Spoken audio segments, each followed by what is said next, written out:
Hey, I'm foraging for flowering currant leaves today.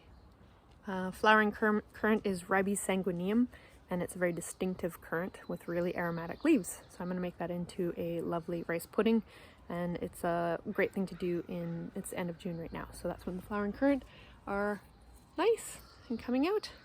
The blossoms would have come out earlier in the year, so I'm gonna actually use rose petals to top this, but if you did it early enough in the year, you could actually harvest the blossoms, which would be beautiful on the rice pudding as well.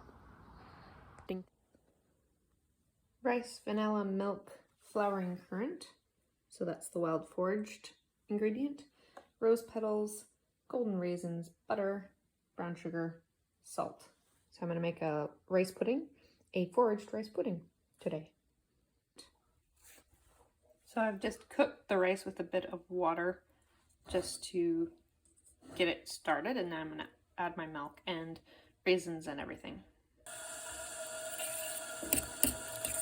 So I'm just mixing in the flowering currant, the rose petals, and the butter, and then a little bit of vanilla. And there I have my wild rice pudding. Et voila, a decadent wild rice pudding.